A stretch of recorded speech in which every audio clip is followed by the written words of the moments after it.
Hello everyone, चलिए देखते हैं प्रॉपर्टीज ऑफ डिटर्मिनेंट। इसमें पहली property he definition of determinant बताती है कि भाई कैसे सॉल्व किया जाता है 3x3 के डिटर्मिनेंट को।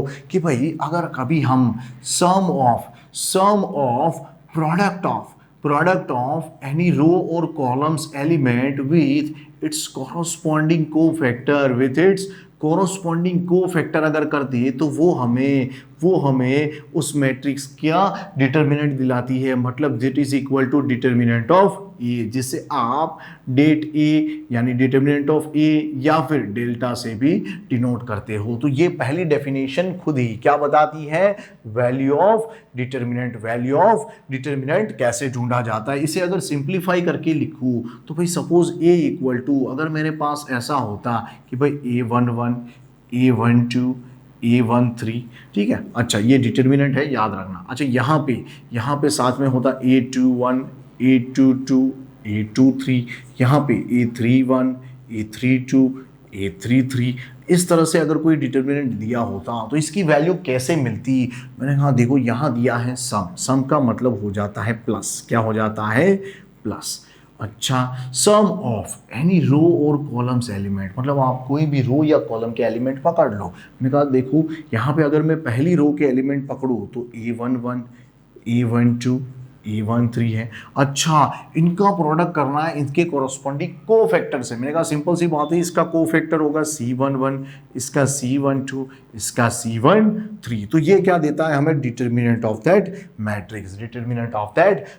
और ऐसे ही हम सॉल्व करते थे, बस यहाँ पे माइनस इसलिए लिखते थे क्योंकि यहाँ पे C12 पर से हमें पता था कि यहाँ ऑड नंबर आ रहा है तो उसका माइनस साइन हम डायरेक्टली लिख देते थे, ठीक है। और यहाँ पे डायरेक्टली फिर माइनर की वैल्यू हम लिखते थे। बच्चे ने कहा सर आपने पहली रो ही क्यों ली, दूसरी या तीसरी क्यों नहीं ली। मैंने कहा जो चाहे आप लिख सकते हो। इसी के बदले अगर आपको मन करे कि दूसरी रो से आपको सॉल्व करना है तो आप कह सकते हो A21 है यहाँ पे तो उसका कोफैक्टर होगा C21, प्लस यहाँ पे है A22 तो उसका कोफैक्टर C22, प्लस यहाँ ये है A23 तो इसका कोफैक्टर C23। मैंने कहा इसी की जगह आप तीसरी रो उठा लो ना तो भी कोई प्रॉब्लम नहीं है। A31 इसका प्रोडक्ट किससे करना है, C31 से, प्लस यहाँ दिया है A32 तो मैं प्रोडक्ट करूँगा उसका कोफैक्टर से यानी कि C32 से, प्लस यहाँ दिया है A33 तो उसका प्रोडक्ट किससे कर दूंगा, C33 से। तो इस तरह से आप सॉल्व करते तो भी आपको आंसर सेम मिलता। लेकिन इसकी जगह अगर आपका मन करे कि सर मुझे कॉलम से करना है इसे सॉल्व, मैंने कहा तो भी आंसर सेम ही मिलने वाला है।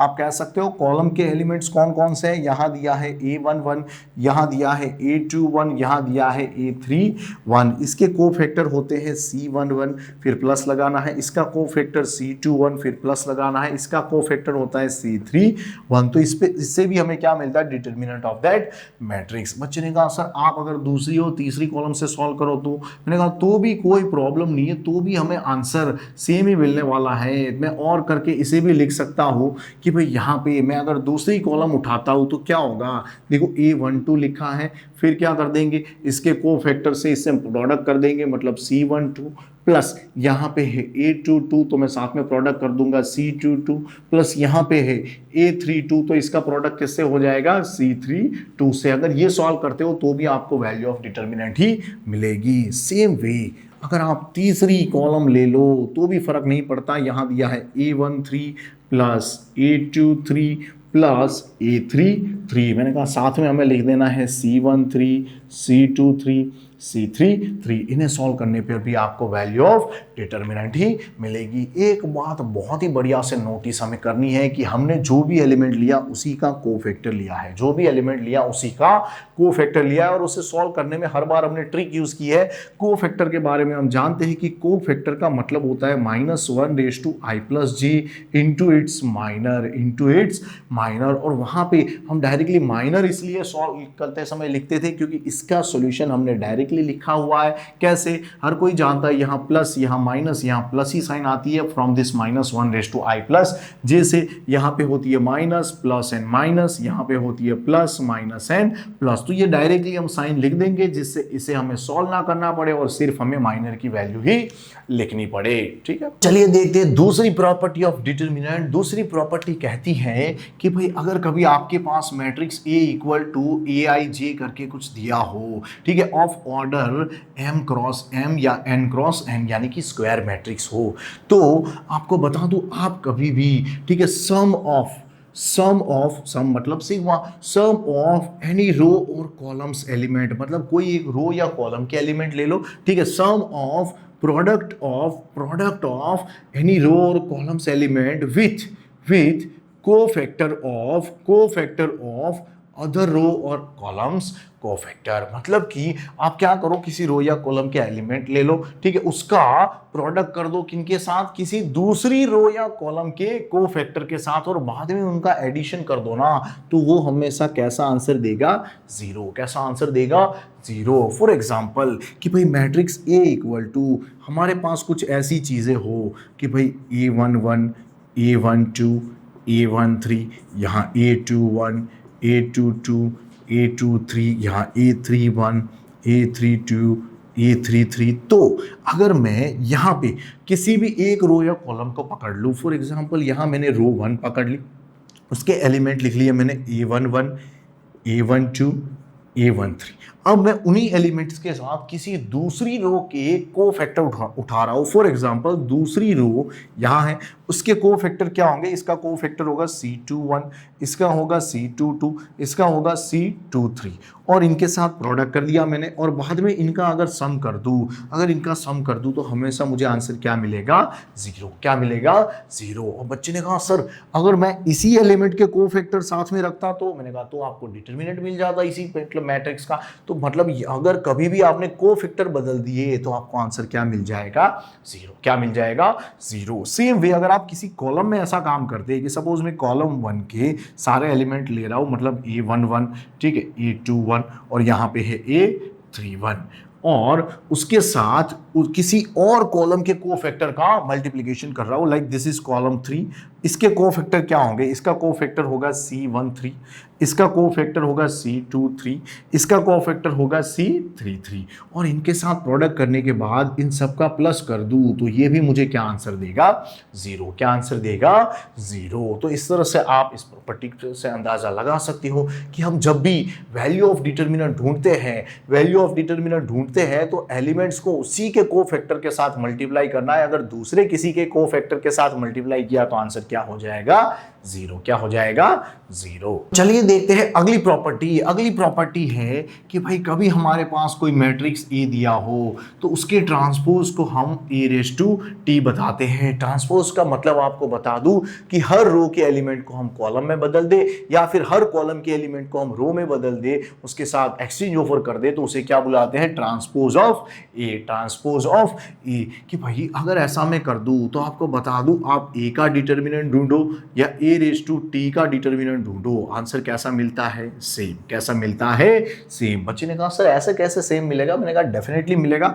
चलिए देखते हैं, एक एग्जांपल ले लेते हैं कि सपोज A इक्वल टू आपके पास कोई ऐसा मैट्रिक्स दिया हुआ है 1 2 3 4 5 6 7 8 9। अगर आप इसका ट्रांसपोज ढूंढोगे तो A⁻T कुछ इस तरह से आपको मिलेगा। ये वाली जो रो में एलिमेंट है ना, सारी कॉलम में आ जाएगी, मतलब 1 2 3 4 5 6 7 8 9। क्या किया मैंने, हर रो के एलिमेंट को कॉलम में से बदल दिया। अब अगर आप डिटरमिनेंट ऑफ ए ढूंढते हो, ठीक है, तो क्या होगा, बच्चा जानता है डिटरमिनेंट ढूंढने के लिए हम किसी भी रो या किसी भी कॉलम का इस्तेमाल कर सकते हैं। मैंने कहा हम पहली रो का करेंगे क्योंकि आसान लग रहा है, ठीक है।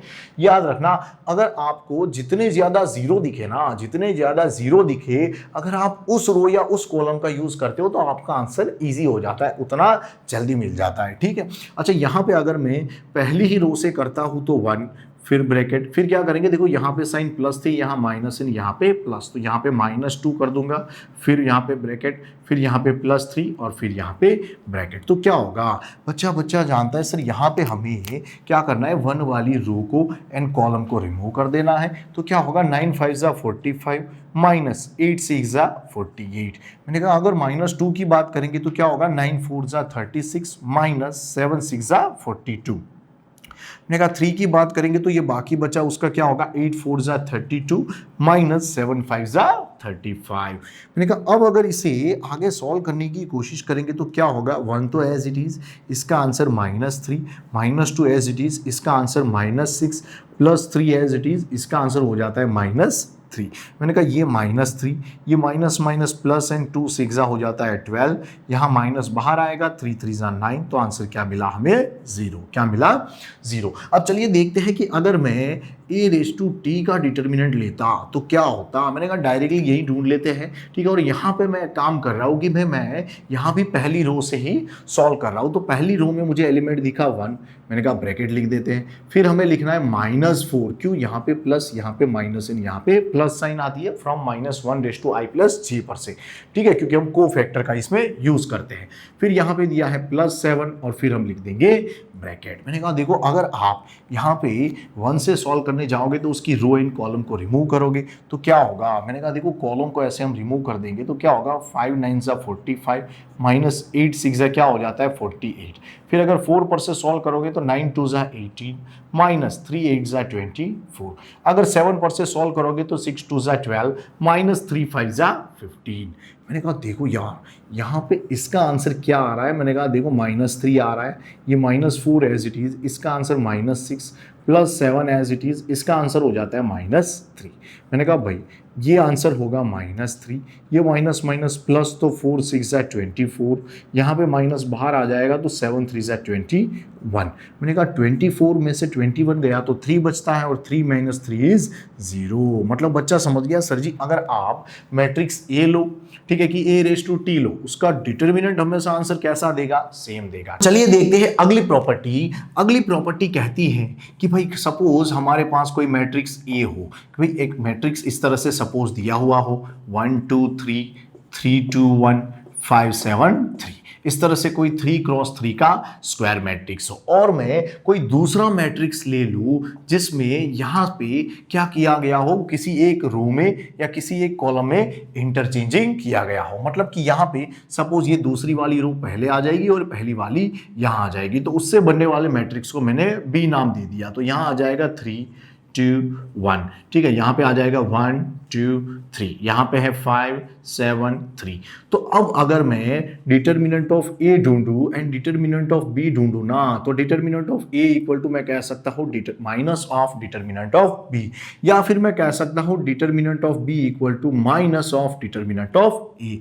मतलब कि कभी भी आप किसी एक मैट्रिक्स में आप कभी रो या फिर कॉलम अगर इंटरचेंज करो तो जो नया मैट्रिक्स होगा उसका डिटर्मिनेंट में क्या होगा, साइन में चेंजेस हो जाएंगे। मतलब इसकी वैल्यू अगर सपोज 5 आ रही होती तो इसका आंसर क्या आ जाता, -5। इसकी वैल्यू अगर 10 आ रही होती तो इसका -10। सोचो इसकी अगर -7 आ रही होती तो इसकी माइनस +7 हो जाती, उसका नेगेटिव हो जाता है। फॉर एग्जाम्पल कि यहाँ पे इसे प्रूव करने के लिए मैं डिटर्मिनेंट ऑफ ए पहले ढूंढ के देखते हैं कि क्या आंसर आता है। मैंने कहा देखो यहाँ 1 -2 एंड फिर +3, ठीक है। अच्छा फिर क्या होगा, इसकी रो एंड कॉलम को हम रिमूव करते थे तो क्या होगा, 3 2 6 -7 1 7। फिर 2 के लिए हम क्या करेंगे, 3 3 9 -5 1 5।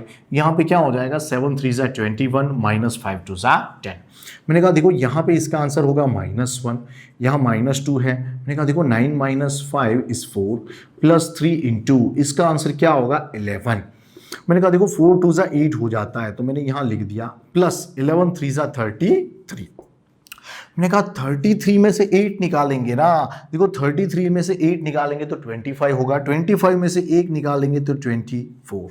ठीक है, बच्चा समझ गया इस प्रॉपर्टी पर से कि डेफिनेटली इसका आंसर -24 आना चाहिए। मैंने कहा देखो इसे ही वेरीफाई कर रहे हैं तो चलिए चेक करते हैं कि अगर डिटर्मिनेंट ऑफ बी ढूंढे तो हमें मिलेगा क्या।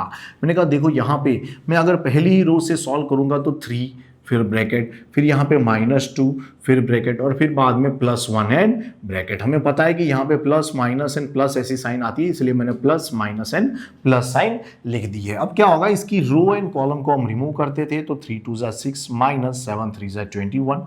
यहाँ पे क्या हो जाएगा, यहाँ पे देखो इसे रिमूव करने पर हमें दिख रहा है 3 1 3 -5 3 15, मतलब 3 -15। अब यहाँ पे मैं अगर रिमूव करता हूँ तो क्या होगा, 7 -5 2 10, मतलब 7 -10। तो क्या हो जाएगा 3 इंटू इसका आंसर क्या होगा, देखो 6 -21 इज -15, -2 इंटू इसका आंसर क्या होगा, मैंने कहा 3 -15 इज -12 +1 इंटू देखो इसका आंसर होगा -3। मैंने कहा यहाँ इसका आंसर हो जाता है -45, यहाँ माइनस माइनस प्लस और हो जाएगा 12 2 24 और यहाँ होगा -3। 3। मैंने कहा सीधी बात है, यहाँ पे अगर मैं माइनस करूंगा तो आएगा 21। क्या आएगा? 21। और अगर प्लस 21 एंड माइनस 45 का कैलकुलेशन करेंगे, देखो प्लस 21, क्यों या प्लस 21? क्योंकि 24 माइनस 3 इज 21।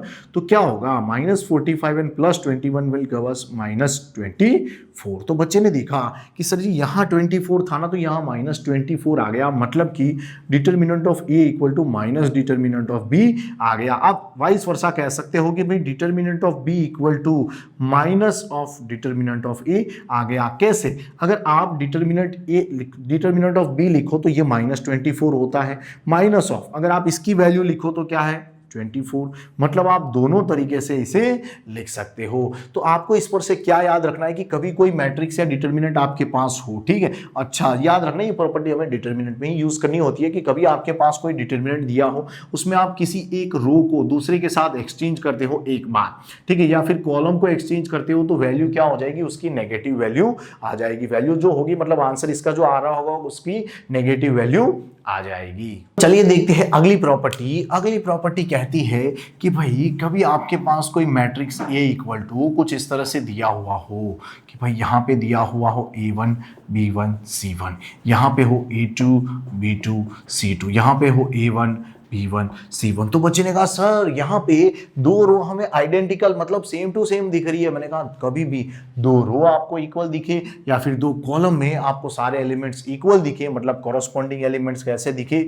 इक्वल दिखे, तो समझ जाना उसका डिटर्मिनेंट क्या होगा? हमेशा जीरो। उसका डिटर्मिनेंट हमेशा क्या होगा? जीरो। ये बात बढ़िया से याद रख लेना क्योंकि काम आएगी। बच्चे ने कहा सर ऐसा कैसे कि हम कभी भी ऐसा इक्वल दिखे तो आंसर जीरो ही आएगा। मैंने कहा चलिए आपके सामने कुछ एग्जाम्पल उठा लेते हैं कि भाई सपोज P इक्वल टू कुछ ऐसा दिया हुआ हो 1 2 3 0 7 3, यहाँ पे भी 1 2 एंड 3। मैंने देखा दो रो कैसी दी है? इक्वल। देखो ऐसा जरूर नहीं यही दो रो हो, ठीक है, दो कॉलम भी इक्वल हो सकती है, फर्स्ट एंड थर्ड कॉलम भी इक्वल हो सकती है, तो भी आंसर क्या आएगा? जीरो। अगर मैं डिटर्मिनेंट ऑफ P ढूंढने की कोशिश करूं तो क्या होगा? मैं सपोज चाहूँ तो फर्स्ट रो या फर्स्ट कॉलम कहीं से भी सॉल्व कर सकता हूं। मैंने कहा मैं पहली रो से ही सॉल्व करता हूं ताकि आसानी रहे। 1 ब्रैकेट, फिर -2 ब्रैकेट एंड देन +3 ब्रैकेट। क्या होगा फिर इसके लिए हम 1 के लिए क्या करेंगे? उसकी रो एंड कॉलम को रिमूव करेंगे, तो 3 7 21 -2 3 6। फिर क्या होगा? इस 2 के लिए मैं उसकी रो एंड कॉलम को रिमूव कर दूंगा, तो 3 × 0 0 -1 3 3। फिर यहाँ पे क्या होगा? 3 के लिए देखो ये 0 हो जाएगा, -1 7 7। मैंने कहा सिंपल सी बात है, यहाँ पे आंसर क्या आएगा? 21 में से 6 जाने पर 15 मिलता है। मैंने कहा देखो ये माइनस बाहर आ जाएगा तो प्लस हो जाएगा एंड 2 3 6 हो जाएगा। अच्छा अब बच्चे ने कहा सर ये 3 7 21 और माइनस बाहर आ जाएगा तो -21। मैंने कहा 15 + 6 21 होता है, 21 - 21 क्या मिला? 0। तो इस पर से हमें पता चलता है कि कभी भी दो रो या दो कॉलम हमें सेम दिख जाए, ठीक है, अच्छा उससे ज्यादा सेम हुई तो मैंने कहा तो भी आंसर कैसा मिलता है? हमेशा 0। उसके डिटर्मिनेंट का आंसर क्या मिलेगा? 0। चलिए देखते हैं अगली प्रॉपर्टी। अगली प्रॉपर्टी कहती है कि कोई मैट्रिक्स हो, अगर कोई मैट्रिक्स होता इस तरह से कि भाई suppose A1 B1 C1, A2 B2 C2, A3 B3 C3, और आप यहाँ पे कोई नंबर यहाँ मल्टीप्लाई कर दे इस मैट्रिक्स से, तो क्या होता? आप 5 × A लिखते सपोज, तो इसका मतलब है कि 5 इस मैट्रिक्स के साथ मल्टीप्लाई होगा। इसका मतलब हो जाता है कि भाई ये उसके हर एक एलिमेंट के साथ मल्टीप्लाई होगा। क्या होगा? हर एक एलिमेंट के साथ मल्टीप्लाई होगा, क्योंकि ये मैट्रिक्स है और मैट्रिक्स का रूल कहता है कि ये अंदर जाके हर एक एलिमेंट के साथ मल्टीप्लाई होता है। तो इसे कुछ हम ऐसा लिखते थे कि भाई ये 5 अंदर जाएगा तो 5A1 5B1 5C1 5A2 5B2 5C2 5A3 5B3 5C3। तो इस तरह से हम इसे लिख सकते हैं। अब बढ़िया बात यह है कि हम यहाँ पे जो डिटर्मिनेंट की बात कर रहे हैं उसमें कुछ अलग बातें हो जाती है कि अगर आप यहाँ पे 5 × डिटर्मिनेंट ऑफ A लिखो, देखो 5 × डिटर्मिनेंट ऑफ A, उसका मतलब हो जाता है 5 × दिस डिटर्मिनेंट। सपोज यहाँ डिटर्मिनेंट ऑफ A मतलब यहाँ पे हो जाएगा भाई A1 B1 C1, A2 B2 C2, A3 B3 C3।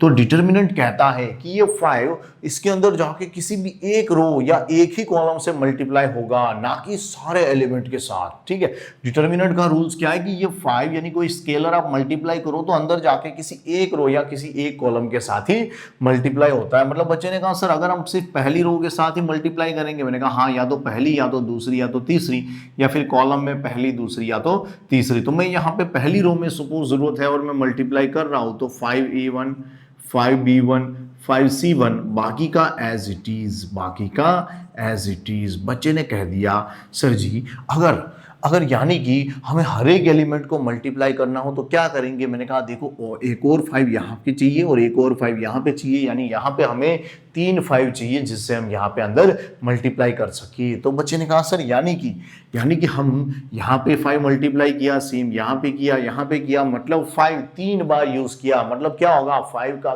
Cube use किया। क्या यूज किया?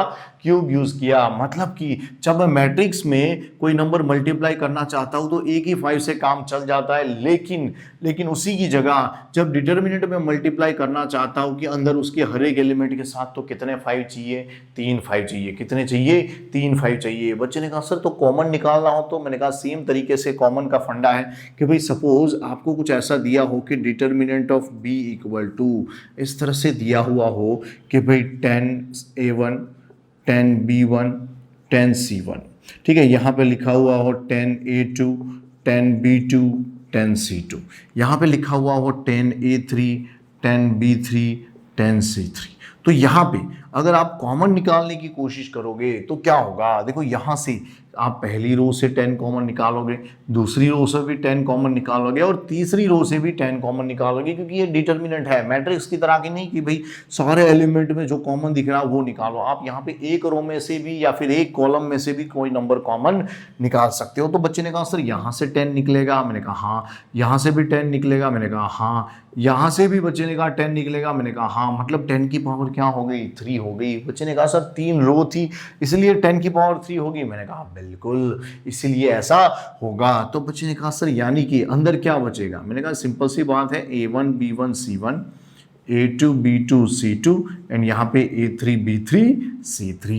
देखो यहाँ पे हमने क्या नोटिस किया इन सारी बातों पर से कि भाई अगर डिटर्मिनेंट के अंदर से कुछ कॉमन लेना हो, डिटर्मिनेंट के अंदर से कुछ हम कॉमन ले रहे हैं सारे एलिमेंट में से, तो याद रखना जो भी नंबर ले रहे हैं ना वो कैसा होगा। देखो यहाँ 10 की पावर 3 आ गई, because of this is determinant of 3 cross 3। यानी कि अगर आप कोई डिटर्मिनेंट में से कोई नंबर कॉमन ले रहे हो तो वो नंबर की पावर कितनी हो जाएगी? 3, या फिर हम कह सकते हैं जितनी ऑर्डर का होगा उतनी, जितनी ऑर्डर का होगा उतनी। ये 3 क्रॉस 3 का था इसलिए मैंने उस नंबर की पावर यहाँ पे मेरी 3 आ रही है। लेकिन अगर ये ऑर्डर 4 क्रॉस 4 का होता तो यहाँ मुझे 10 की पावर 4 मिलती। अगर ये 2/2 का होता तो मुझे यहाँ 10 की पावर 2 मिलती। तो बच्चे ने कहा सर यानी कि आप ये कहना चाहते हो कि अगर determinant of p equal to suppose ऐसा लिखा हुआ हो कि भाई यहाँ पे 10 20 यहाँ पे 30 एंड 40, तो यहाँ पे हमें दिख रहा है कि यहाँ से हम 10 कॉमन ले सकते हैं, यहाँ से भी हम 10 कॉमन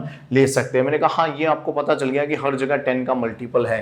तो आप डायरेक्टली यहाँ पे देखो ये 2 क्रॉस 2 का डिटर्मिनेंट है इसलिए आप 10 की पावर 2 लगा सकते हो और हर जगह से यहाँ से 10 बाहर चला गया इसलिए यहाँ बचेगा 1 2 3 एंड 4 और बाद में इसे आराम से सॉल्व कर सकते हो। तो बच्चे ने कहा सर यानी कि अगर कोई मैट्रिक्स पहले ऐसे ही दिया हुआ हो, ठीक है, कोई मैट्रिक्स दिया हुआ है हमें, ठीक है, कौन से ऑर्डर का? 3 क्रॉस 3 ऑर्डर का। मैंने इसके अंदर कोई k मल्टीप्लाई किया तो वो कैसा बन जाएगा? k इंटू ए। देखो मैट्रिक्स के अंदर कोई नंबर मल्टीप्लाई करने पर हमने अभी देखा कि वो उसके हर एक एलिमेंट के पास जाता है। क्या होता है? हर एक एलिमेंट के पास जाता है। अब आपको बता दूं कि अगर आप डिटर्मिनेंट ऑफ k इंटू ए करते हो ना, डिटर्मिनेंट ऑफ k इंटू ए, तो ये कैसा हो जाएगा? देखो आप अगर यहाँ से k अंदर चला गया है उसे बाहर निकालना चाहते हो ना, डिटर्मिनेंट के बाहर, तो हमने देखा कि ये डिटर्मिनेंट के अंदर है तो उस डिटर्मिनेंट से कुछ भी चीज़ बाहर निकालनी हो तो हमें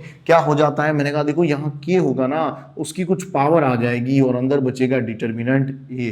कितनी पावर होगी? बच्चा जानता है कि जिस ऑर्डर का डिटर्मिनेंट होगा ना, ये जिस ऑर्डर का डिटर्मिनेंट होगा उतनी पावर आ जाएगी। यहां मैंने कहा था कि ये जो मैट्रिक्स है ये 3x3 ऑर्डर का है, मतलब यहां पे क्या आ जाएगा, k की पावर 3, k की पावर 3। बच्चे ने कहा सर ये कैसे? मैंने कहा देखो यहाँ k इंटू ए किया ना, मतलब k यहाँ इसकी तीनों रो में, या फिर हम कह सकते हैं तीनों कॉलम के अंदर था। अच्छा, तीनों रो या तीनों कॉलम के अंदर कोई एलिमेंट हो, ठीक है, अब ये डिटर्मिनेंट के अंदर है, अगर मैं कॉमन निकालता हूं तो क्या करूंगा? देखो मैं क्या करूंगा, कोशिश, अगर सपोज इसी को एग्जांपल के तौर पे ले लो कि भाई 3x3 का डिटर्मिनेंट है, ठीक है, क्योंकि अब ये डिटर्मिनेंट बन चुका है। अब उसके अंदर तीनों रो में अगर कोई नंबर k है तो क्या हो जाएगा, k इंटू के, तीनों रो में से बाहर निकलेगा। इसकी वजह से हम क्या कह सकते हैं, दिस इज k क्यूब, तो इसलिए मैंने यहाँ k cube into determinant of a लिखा है। इन शॉर्ट हमें यही समझना है कि भाई डिटर्मिनेंट के अंदर कोई भी नंबर मल्टीप्लाई करेंगे तो सिर्फ एक ही रो में मल्टीप्लाई होता है या एक ही कॉलम में होता है। अगर हमें सभी रो में मल्टीप्लाई करना हो तो उस हिसाब से हमें ज्यादा नंबर लेने पड़ेंगे। एक और बात, कॉमन निकालते समय ही भी हमें सेम टेक्निक याद रखनी है कि भाई अगर 3 रो है या 3 कॉलम में से अगर कोई नंबर हम कॉमन ले रहे हैं तो यहां से भी एक बार कॉमन लेंगे, यहां से भी लेंगे और यहां से भी लेंगे, मतलब 3 बार लिया तो 10 इंटू 10 मतलब 10 का क्यूब लिखना है। लेकिन मैट्रिक्स में अलग बात थी, मैट्रिक्स में सिर्फ आप एक नंबर भेजो वो अंदर हर एक एलिमेंट के पास चला जाता था। सेम वे हम कॉमन निकालते समय भी हम क्या करते थे कि सारे एलिमेंट में जो नंबर कॉमन दिखे वही बाहर अकेला निकलता था। देखो यहां से मैं अगर कॉमन निकालता ना तो 5 कॉमन निकालता तो कुछ ऐसा दिखता, A1 B1 C1 A2 B2 C2 A3 B3 C3, because this is a matrix and this one is determinant. दोनों में थोड़ा सा अंतर है प्रॉपर्टी में, तो ये बात हमें ध्यान रखनी है। चलिए देखते हैं अगली प्रॉपर्टी। अगली प्रॉपर्टी कहती है कि भाई any determinant can be represent as sum of 2 और मोर देन 2 डिटर्मिनेंट। बच्चे ने कहा सर ये कैसे? मैंने कहा देखो डिटर्मिनेंट ए इक्वल टू कुछ ऐसा दिया हुआ हो, A1 plus alpha 1, B1 plus beta 1, C1 plus gamma 1, C1 plus gamma 1, और यहाँ पे A2 B2 C2, यहाँ पे A3 B3 C3। तो यहाँ पे हमने देखा कि पहली रो को हम सम ऑफ 2 नंबर्स के फॉर्म में हम रिप्रेजेंट कर सकते हैं, ठीक है। किसी भी रो को आप सम ऑफ 2 नंबर्स या मोर देन 2 नंबर्स के फॉर्म में अगर रिप्रेजेंट कर सकते हो ना, तो बाकी की 2 रो या 2 कॉलम को आप कांस्टेंट रख के, 2 रो या 2 कॉलम को कांस्टेंट रख के, जो भी आपके पास रो या कॉलम हो उसके एलिमेंट्स को हम स्प्लिट करके यानी अलग अलग दे के रिप्रेजेंट कर सकते हैं। फॉर एग्जाम्पल कि भाई यहाँ पे मैंने कहा था कि we want to represent as a sum of 2 determinant, तो हम क्या करेंगे, इस 2 रो को एज इट इज कांस्टेंट लिख देंगे, A2 B2 C2 A3 B3 C3, यहाँ पे भी A2 B2 C2 A3 B3 C3, और फिर क्या करेंगे, यहाँ पे जो पहला दिया है ना वहाँ पे जो 2 चीज़ों को सम के फॉर्म में लिखा है उसे स्प्लिट करके लिख देंगे।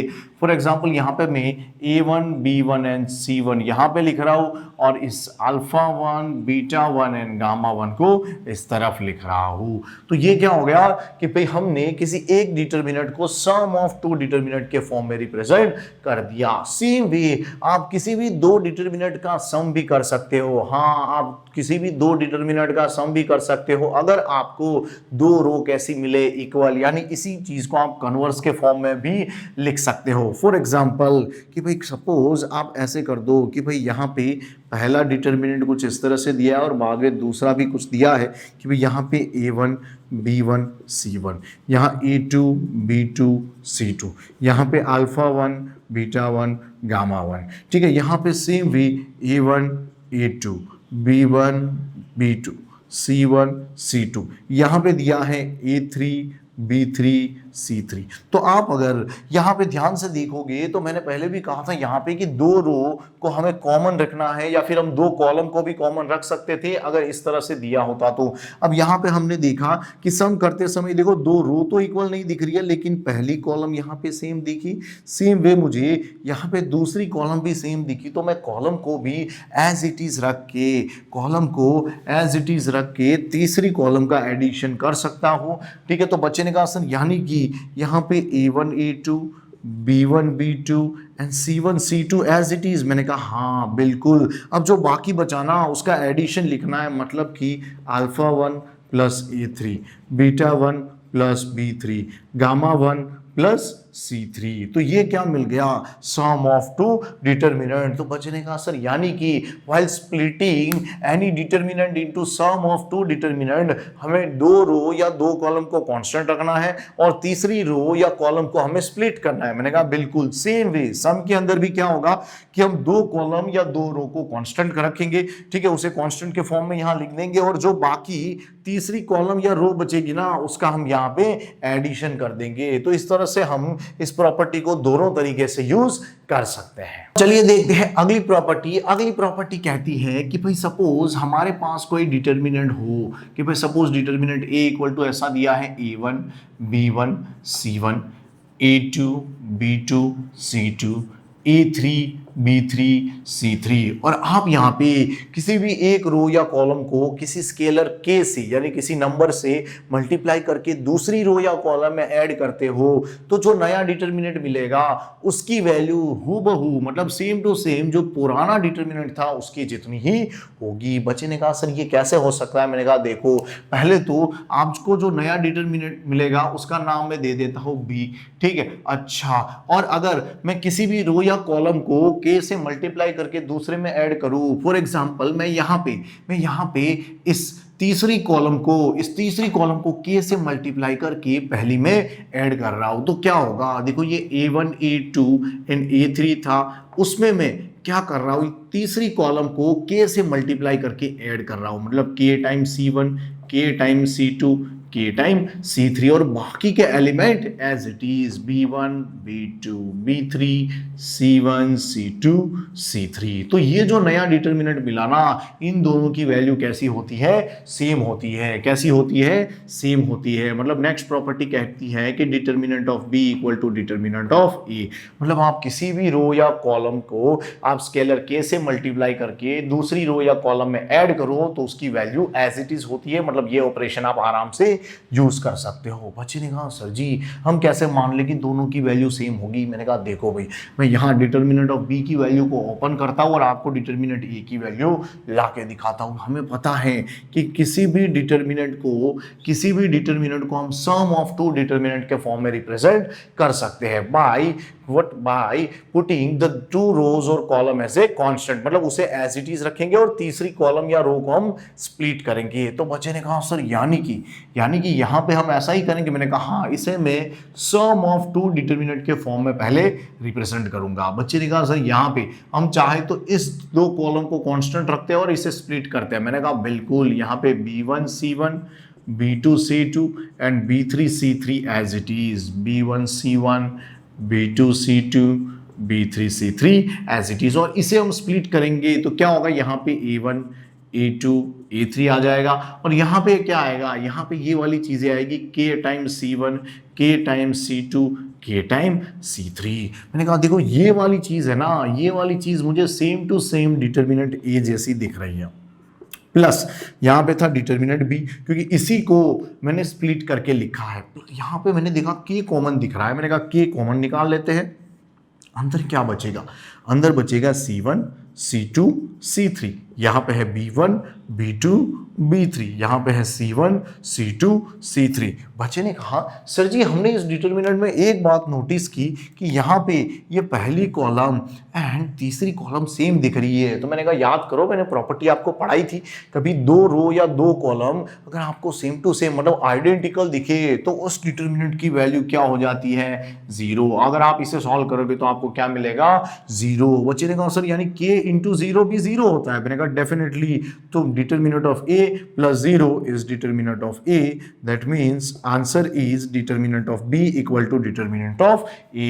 यानी कि हमने देखा कि किसी भी डिटर्मिनेंट में हम किसी रो या कॉलम को k से मल्टीप्लाई करके दूसरी रो या कॉलम में ऐड करें तो जो नया डिटर्मिनेंट मिलता है उसका और पुराने डिटर्मिनेंट की वैल्यू दोनों कैसी होती है? सेम होती है। कैसी होती है? सेम होती है। चलिए देखते हैं अगली प्रॉपर्टी। अगली प्रॉपर्टी कहती है कि भाई सपोज हमारे पास कोई मैट्रिक्स A इक्वल टू ऐसा दिया हो 0 0 0, साथ में हो यहाँ पे A2 B2 C2 A3 B3 C3, जहां पे किसी एक रो या एक कॉलम के सारे एलिमेंट क्या हो, जीरो, क्या हो, जीरो। अगर आप इसका डिटर्मिनेंट ढूंढोगे ना, आप इसका डिटर्मिनेंट ढूंढोगे तो उसका आंसर हमेशा क्या आएगा, जीरो। यानी इसका answer 0 0 0 A2 B2 C2 A3 B3 C3, इसका आंसर हमेशा जीरो ही होगा। मतलब किसी एक रो या एक कॉलम के अगर सारे एलिमेंट जीरो हो जाए तो उसको आप एक्सपांड करो तो आंसर क्या मिलता है,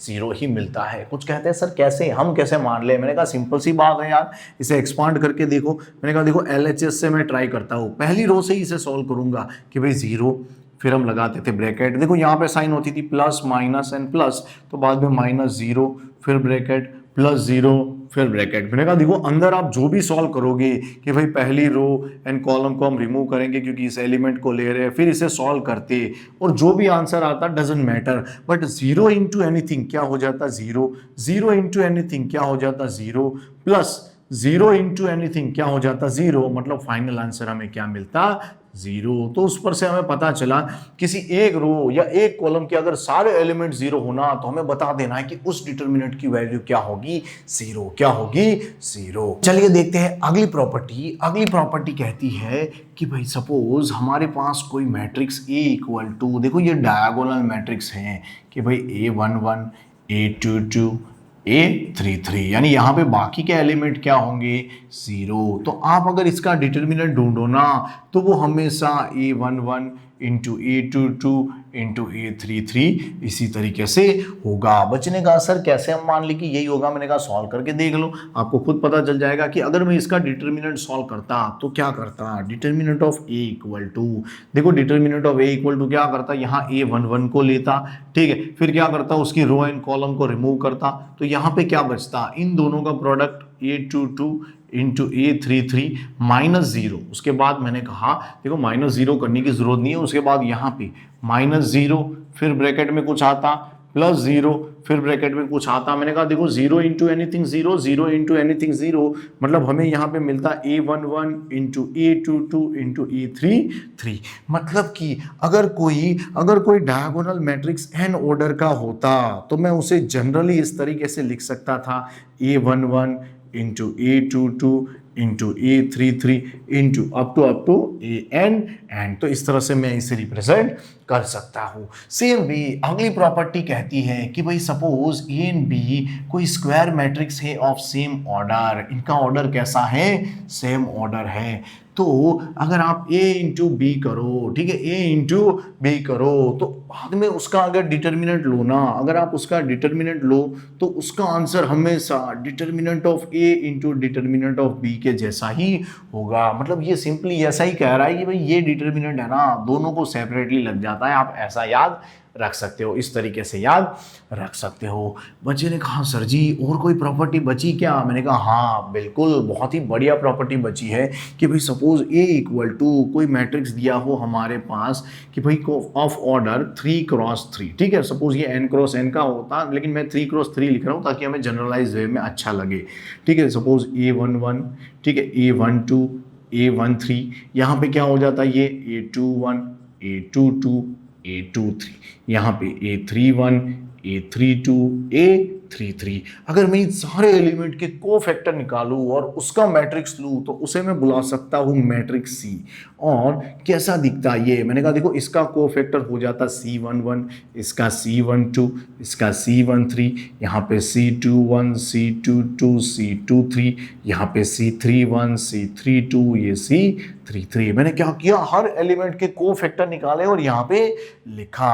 और मैंने कहा कि अगर मैं इसका डिटर्मिनेंट निकालूं तो इसके डिटर्मिनेंट A बुलाते हैं, इसका डिटर्मिनेंट निकालूं तो इसको डिटर्मिनेंट C बुलाते हैं। तो इन दोनों के बीच बहुत ही बढ़िया रिश्ता है कि भाई अगर ये 3x3 का होता तो मैंने कह दिया कि determinant of C equal to determinant of A की पावर n-1, यानी यहाँ n क्या है, ऑर्डर ऑफ दैट मैट्रिक्स, यानी यहाँ पे आ जाएगा 3-1। तो इसे जनरलाइज वे में हम लिख सकते हैं कि कोफैक्टर के मैट्रिक्स का determinant equal to normal matrix का डिटर्मिनेंट अगर ले तो दैट इज इसकी पावर हो जाती है n-1। यहाँ पे हम 3-1 क्या लिख देते हैं डायरेक्टली 2, क्या लिख देते 2 और इसे जनरलाइज वे में लिखना हो तो हम ऐसे लिख सकते हैं। मैंने डायरेक्टली 3x3 का एग्जांपल इसलिए लिया क्योंकि नॉर्मली हमें ऐसे ही मैट्रिक्स से डील करनी होती है। तो इसलिए हम याद रख सकते हैं कि कोफैक्टर का determinant equal to original matrix के डिटर्मिनेंट की पावर n-1